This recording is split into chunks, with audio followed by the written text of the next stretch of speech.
नमस्कार दोस्तों, झारखंड का गठन हुए 24 साल हो गए और 24 साल में केवल एनडीए से बड़ा रघुवर दास ही अपना 5 साल का कार्यकाल पूरा कर पाता है और मात्र 24 साल में 13 मुख्यमंत्री बने और 3 बार राष्ट्रपति शासन लगा। अब सवाल ये उठता है कि 13 बार मुख्यमंत्री कैसे बन गए। तो आप देख सकते हैं 2019 के चुनाव के बाद जब हेमंत सोरेन मंत्री पद का शपथ लेते हैं तो वो राज्य के 11वें मुख्यमंत्री होते हैं और इन्हीं के कार्यकाल के दौरान चंपई सोरेन राज्य का 12वें मुख्यमंत्री बन जाते हैं क्योंकि उन पर 21 करोड़ से भी अधिक की 8.86 एकड़ जमीन पर अवैध रूप से हासिल करने का आरोप होता है,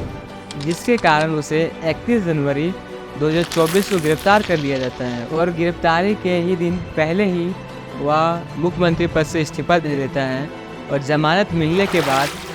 वो फिर से राज्य का 13वें मुख्यमंत्री बन जाते हैं। हालांकि झारखंड के मुख्यमंत्रियों का करप्शन से रिश्ता बहुत ही गहरा रहा है, चाहे वह मनी लॉन्ड्रिंग का केस हो या फिर अवैध खनन हो या चाहे सत्ता का लालच हो, जो राजनीति में अस्थिरता उत्पन्न करता है। और इन्हीं कारणों से झारखंड में 15 नवंबर 2000 ईस्वी से 18 जनवरी 2013 तक 3 बार राष्ट्रपति शासन लग गया है। आगे चलकर हम इस वीडियो में जानेंगे कि 24 सालों में झारखंड का राजनीतिक कंडीशन कैसा रहा, राजनीति में उतना उथल पुथल का कारण क्या है और कौन सा मुख्यमंत्री कितना बार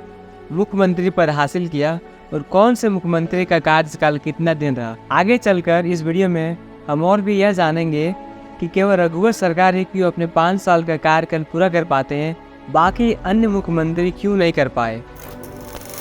15 नवंबर 2000 ईस्वी को बिहार के दक्षिणी हिस्सा से कटकर देश का 28वां राज्य बना, जो भारत का 100% में से 40% मिनरल रिसोर्सेज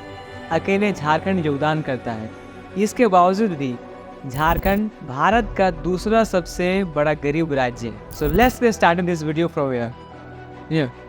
राज्य के गठन के बाद बाबूलाल मरांडी झारखंड के प्रथम मुख्यमंत्री बनते हैं, जिसका कार्यकाल 15 नवंबर 2000 ईस्वी से 18 मार्च 2003 तक चलता है। अब सवाल ये उठता है कि बाबूलाल मरांडी अपने 5 साल के कार्यकाल को पूरा क्यों नहीं कर पाते।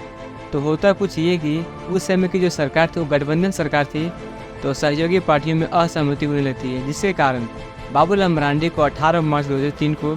अपने पद से इस्तीफा देना पड़ता है। तो उसके बाद बाबूलाल मरांडी बीजेपी को त्याग देते हैं और खुद की पार्टी झारखंड विकास मोर्चा का गठन करते हैं, जिसमें से बहुत सारे बीजेपी के प्रमुख नेता भी बाबूलाल मरांडी के साथ चले जाते हैं और बीजेपी को छोड़ देते हैं। उसके बाद बाबूलाल मरांडी की पार्टी झारखंड विकास मोर्चा 2009 के विधानसभा चुनाव में 11 सीट लाती है और 2014 की विधानसभा चुनाव में 8 सीट लाती है, जिसमें बाबूलाल मरांडी खुद हार जाते हैं और जिसमें से 8 में से 6 विधायक वापस बीजेपी में चले जाते हैं। इसके बाद बाबूलाल मरांडी 17 फरवरी 2020 को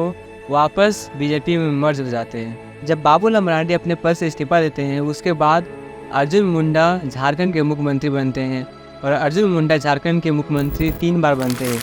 जिनका पहला कार्यकाल 18 मार्च 2003 से 2 मार्च 2005 तक चलता है, जो 1 साल 349 दिन है, और दूसरा कार्यकाल 12 मार्च 2005 से 18 सितंबर 2006 तक चलता है, जो 1 साल 190 दिन है,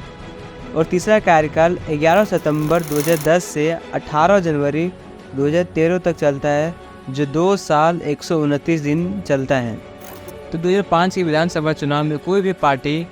बहुमत नहीं प्राप्त कर पाती है। उसके बाद शिबू सोरेन अपने पार्टी झारखंड मुक्ति मोर्चा, कांग्रेस और अन्य पार्टियों के साथ मिलकर सरकार बनाने का दावा करते हैं। उसके बाद उस समय का राज्यपाल शिबू सोरेन को मुख्यमंत्री पद का शपथ दिलाते हैं और शिबू सोरेन झारखंड का मुख्यमंत्री बन जाते हैं। झारखंड का मुख्यमंत्री शिबू सोरेन 3 बार बनते हैं, जिनका पहला कार्यकाल 2 मार्च 2005 से लेकर 12 मार्च 2005 तक चलता है, जो मात्र 10 दिन का होता है और बहुमत न जुटा पाने के कारण उनकी सरकार गिर जाती है। दूसरा कार्यकाल 17 अगस्त 2008 से 19 जनवरी 2009 तक चलता है, जो 145 दिन का होता है, और तीसरा कार्यकाल 30 दिसंबर 2009 से 1 जून 2010 तक चलता है, जो 153 दिन का होता है। जब शिबू सोरेन झारखंड के पहली बार मुख्यमंत्री बनते हैं तो उस समय अपने बहुमत को न जुटा पाते हैं और उसकी सरकार गिर जाती है। तो उसके बाद all Jharkhand national union, BJP और अन्य दलीय